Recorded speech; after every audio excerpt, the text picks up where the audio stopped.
As a Korean American, Yes. when you see a group like the Council of Korean Americans doing the work that we do and addressing issues that affect our community, what do you think about that? Yeah, it's wonderful.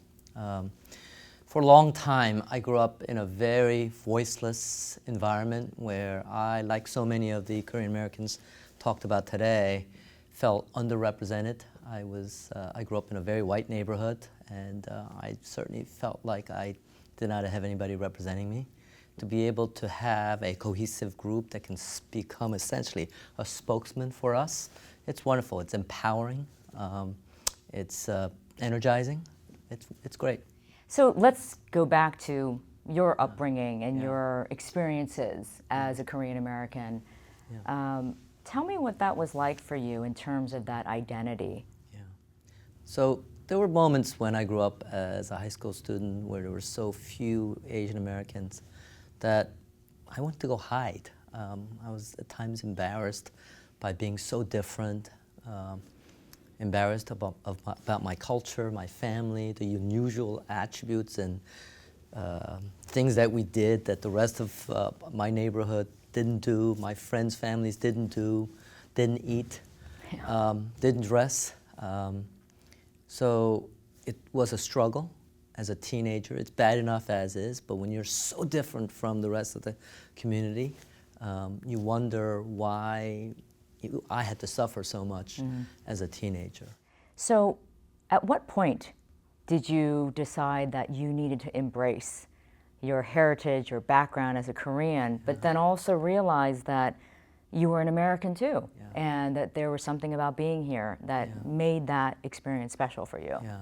For me, the key moment came at college. I remember the first Korean Students Association party that I went to at the University of Pennsylvania. I didn't go there, but it was close by enough for me to attend.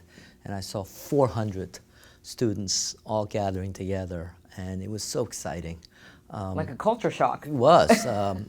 But more importantly, I didn't feel out of place anymore. I was comfortable.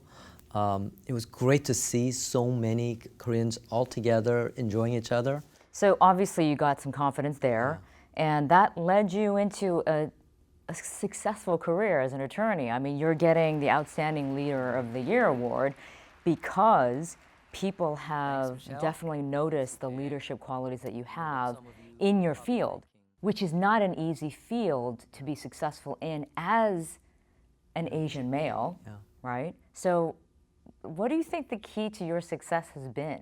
Yeah, so I'm still working on my success, so I'm not sure exactly when I'll get there. But there was a moment in my career where the issue of race, success, and leadership kind of came together, and it was almost forced upon me. I was a 37-year-old general counsel of Fortune 500, at that time the only Asian American general counsel in the Fortune 500, and possibly the youngest general counsel in the Fortune 500. And the media came asking, why are you the only one who was Asian American in the Fortune 500? I was totally unprepared for that question. First of all, I didn't know that until it was almost hoisted on me. Number two, I hadn't thought about it.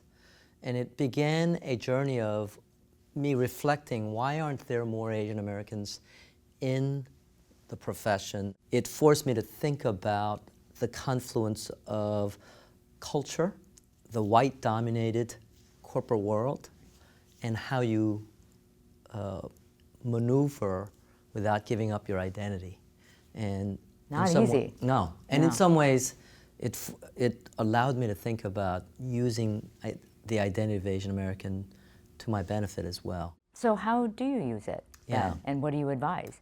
We get caricatured, stereotyped as a meek, boring, faceless, somebody who's capable of doing grunt work, but not creative, bold, risk-taking leader.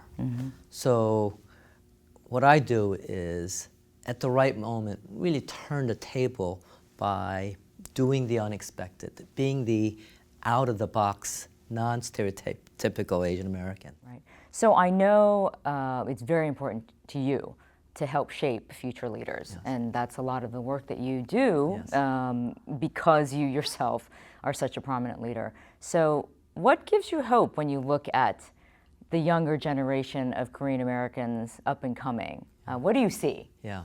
So first of all, I think I have kids. I have a couple of kids who are 22 and 20. And I do think that whereas I might have had to artificially break the stereotype, they do it naturally. None of the class, at least my kids, aren't the stereotyped Asians. So when I think about, or observe the second, third generation Asian American kids, Korean American kids, sort of take positions, be who they are in a natural way, Right. without having to do what I had to do, which was to break the stereotype artificially. It's great. Number two, I do think that the larger society in general are seeing leaders emerge that have broken through the bamboo ceiling. Yep.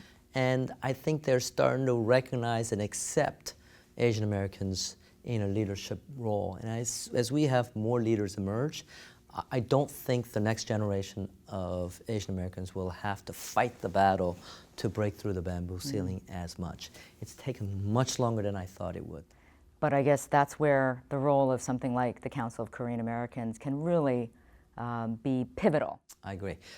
First of all, by giving audience to those who are there, they can relay the message of here's how I got here, Right. here's what you should be thinking about. All the tough lessons we learned along the way, we can impart to the next generation. Maybe they'll get there a little faster than I had to get there. That's the hope, right? Yeah, Yeah. Don Liu, thank you so much, and congratulations again. my pleasure. Thank you.